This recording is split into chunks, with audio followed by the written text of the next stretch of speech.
வணக்கம். மாலை முரசு செய்திகளை விரிவாக பார்ப்பதற்கு முன் தலைப்புச் செய்திகளை பார்க்கலாம். தமிழகத்தில் வாக்காளர் சிறப்பு தீவிர திருத்த படிவங்களை ஒப்படைக்க இன்று கடைசி நாள். வரும் 16ஆம் தேதி வெளியாகிறது வரைவு வாக்காளர் பட்டியல்.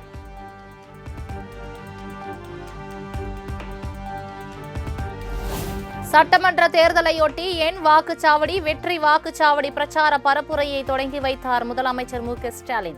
2021 தேர்தலை விட கூடுதல் வாக்குகளை பெற வாக்குச்சாவடி குழு உறுப்பினர்கள் பாடுபட வேண்டும் என மு.க.ஸ்டாலின் அறிவுரை.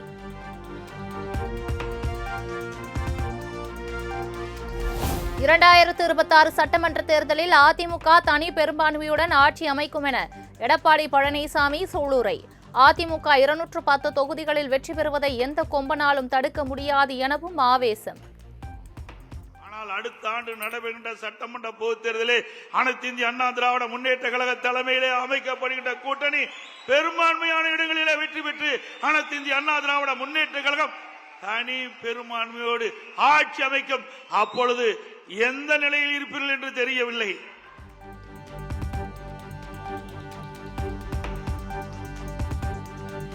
அதிமுக கூட்டணி 70 தொகுதிகளை கூட வெல்ல வாய்ப்பில்லை. மதிமுக பொதுச் செயலாளர் வைகோ ஆருடம்.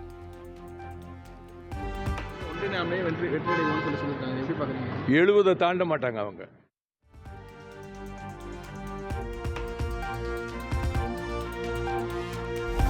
திருவள்ளூர், காஞ்சிபுரம், விழுப்புரம் உள்ளிட்ட 6 மாவட்டங்களில் புதிய ஊராட்சி ஒன்றியங்கள் உருவாக்கம். அரசாணை வெளியிட்டது தமிழக அரசு.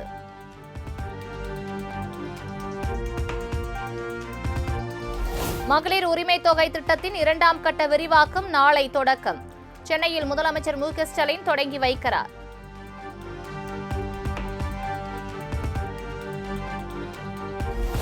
சென்னை பனையூரில் தாவேகா நிர்வாகிகள் மற்றும் மாவட்ட செயலாளர்களுடன் கட்சித் தலைவர் விஜய் இன்று முக்கிய ஆலோசனை. தேர்தல் பிரச்சாரம், அடுத்த கட்ட சுற்றுப்பயணம் மற்றும் எஸ்ஐஆர் பணிகள் குறித்து விவாதிக்கப்பட உள்ளதாக தகவல்.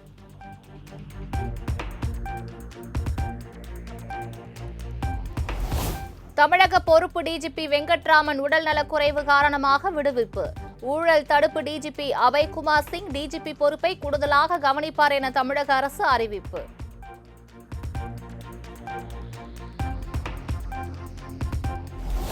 சாதிவாரி மக்கள் தொகை கணக்கெடுப்பு நடத்த வலியுறுத்தி தமிழகம் முழுவதும் நாளை மாபெரும் அறப்போராட்டம். பாமக நிறுவனர் ராமதாஸ் அறிவிப்பு.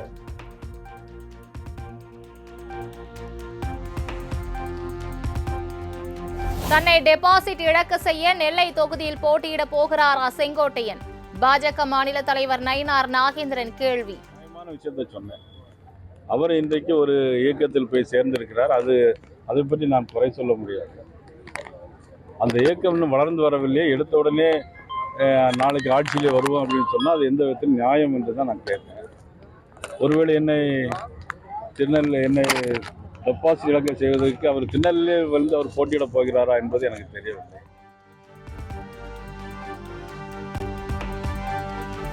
தமிழக சட்டமன்ற தேர்தல் ஏற்பாடுகள் குறித்து தலைமை தேர்தல் அதிகாரி அர்ச்சனா பட்நாயக் முக்கிய ஆலோசனை. நடத்தை விதிகள் உள்ளிட்ட விவகாரங்கள் குறித்து காவல்துறை, சிஆர்பிஎஃப் உள்ளிட்ட 15 துணை அதிகாரிகளுடன் விவாதம். தமிழ்நாட்டில் உள்ள வாக்குச்சாவடிகளின் எண்ணிக்கை 68,467 75,000 அதிகரிப்பு. பரிந்துரையின் அடிப்படையில் புதிதாக சுமார் 6,000 வாக்குச்சாவடி உருவாக்கப்பட்டுள்ளதாக இந்திய தேர்தல் ஆணையம் அறிவிப்பு.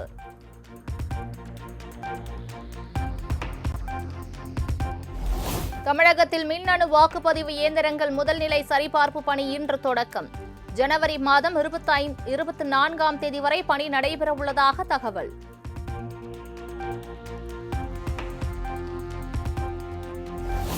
டிட்டோ ஜாக் அமைப்பினர் வேலை நிறுத்தம் செய்தால் சம்பளம் கிடையாது.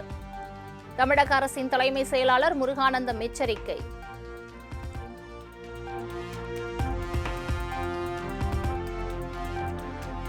நாளை நடைபெறவிருந்த டிட்டோ ஜாக் அமைப்பினரின் வேலைநிறுத்த போராட்டம் தற்காலிகமாக ஒத்திவைப்பு. காணொலி வாயிலாக நடைபெற்ற டிட்டோ ஜாக் உயர்மட்ட குழுவின் அவசர கூட்டத்தில் முடிவு.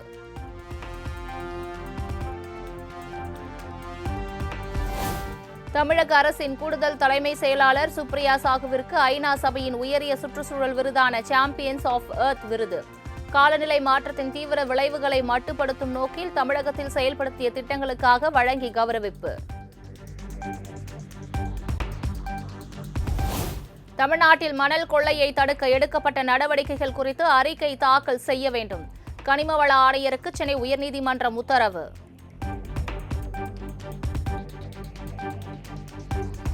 மாற்றுத்திறனாளிகள் அளிக்கும் விண்ணப்பங்களை குறிப்பிட்ட காலத்திற்குள் பரிசீலித்து முடிவெடுக்க வேண்டும். அனைத்து துறைகளுக்கும் சுற்றறிக்கை அனுப்ப தலைமை செயலாளருக்கு சென்னை உயர்நீதிமன்றம் உத்தரவு.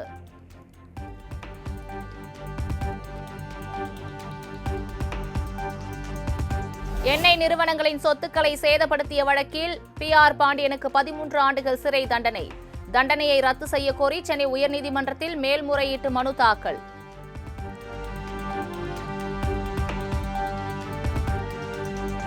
சக குடிமகனின் உரிமைகளை பாதுகாப்பது ஒரு பகிரப்பட்ட கடமையாகும். டெல்லியில் நடைபெற்ற நிகழ்ச்சியில் குடியரசுத் தலைவர் திரௌபதி முர்மு பேச்சு.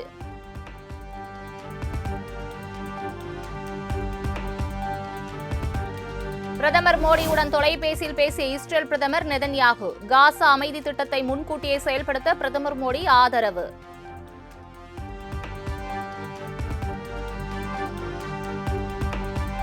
ஓமன் நாட்டுடன் சுதந்திர வர்த்தக ஒப்பந்தம் ஏற்படுத்துகிறது இந்தியா. ஒப்பந்தத்தில் கையெழுத்திட பிரதமர் மோடி அடுத்த வாரம் ஓமன் செல்ல உள்ளதாக தகவல்.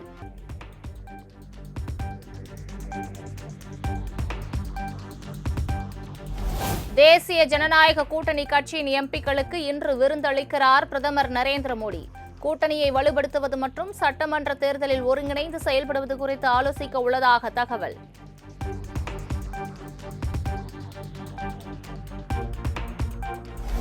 இந்தியாவிற்குள் ஊடுருவியர்களை நீக்கவே வாக்காளர் சிறப்பு தீவிர திருத்தம். SIR நடவடிக்கையின் மூலம் இந்தியர்கள் மட்டுமே வாக்களிப்பதை உறுதி செய்ய முடியும் என்றும் அமித்ஷா திட்டவட்டம்.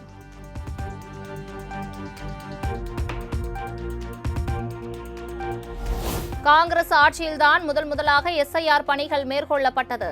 ஹரியானா, பீகார் மாநிலங்களில் வாக்கு திருட்டு என்ற ராகுல் காந்தியின் புகாருக்கு அமித்ஷா பதிலடி.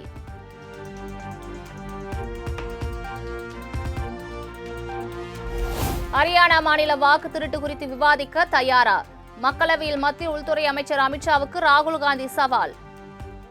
और ये भी हमें बता दीजिए, actually let us have a debate on my press conference. Yes. Let us go. Yes. Let us have very good idea. Let us have a debate on my press conference. Okay. Amit Shah ji, I challenge you to have a debate on the 3 press conferences. Please. ठीक है, बैठ जाइए. माननीय please आपने बात करी please.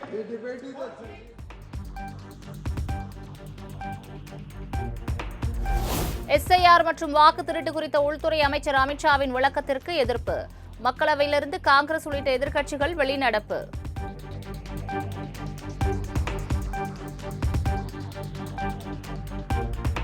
Thiruparankundram தீபம் விவகாரத்தில் நீதிபதி சுவாமிநாதனுக்கு எதிரான தீர்மானம் அர்த்தமற்ற ஒன்று.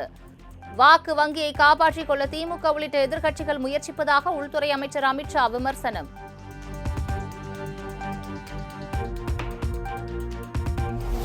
உங்கள் குடும்பம் நாட்டின் சட்டம் ஒழுங்கை எப்போதும் மதித்ததில்லை.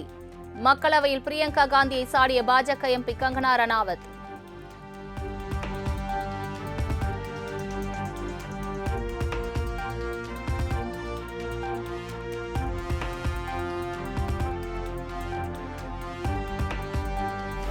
ஆதார் பெயர் மாற்றத்திற்கான ஆவணமாக இனி பான் கார்டை ஏற்க முடியாது என இந்திய தனித்துவ அடையாள ஆணையம் அறிவிப்பு. இந்திய பாஸ்போர்ட், வாக்காளர் அடையாள அட்டை, ரேஷன் கார்டு, ஓட்டுநர் உரிமம் உள்ளிட்டவற்றை ஆவணமாக வழங்கலாம் என தகவல்.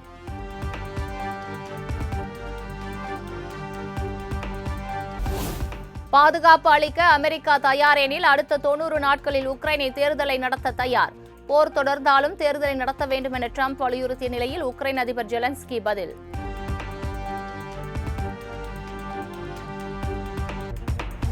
சென்னையில் நடைபெற்ற ஜூனியர் ஹாக்கி உலகக்கோப்பை இறுதிப் போட்டியில் ஜெர்மனி அணி சாம்பியன். ஷூட் அவுட் முறையில் 3-2 என்ற கோல் கணக்கில் ஸ்பெயின் அணியை வீழ்த்தி மகுடம் சூடியது.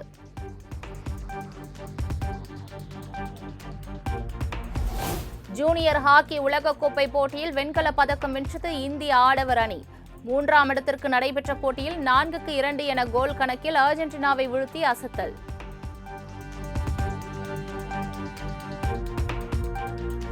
ஜூனியர் ஹாக்கி இறுதிப் போட்டியில் மகுடம் சூடிய ஜெர்மனி அணிக்கு கோப்பை வழங்கிய துணை முதலமைச்சர் உதயநிதி ஸ்டாலின்.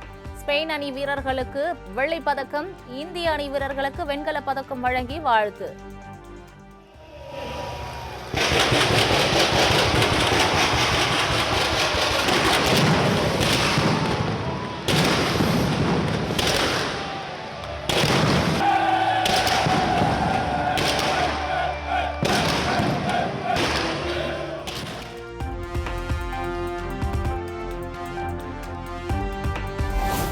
மூன்றாவது சென்னை சர்வதேச திரைப்பட விழா இன்று தொடக்கம்.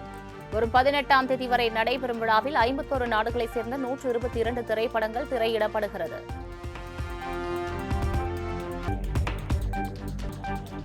அடுத்த 5 ஆண்டுகளில் சுமார் 3,14,000 கோடி ரூபாயை இந்தியாவில் முதலீடு செய்கிறது அமேசான். நேரடியாகவும் மறைமுகமாகவும் 10 லட்சம் வேலை வாய்ப்புகள் உருவாகும் என அமேசான் நிறுவனம் அறிவிப்பு.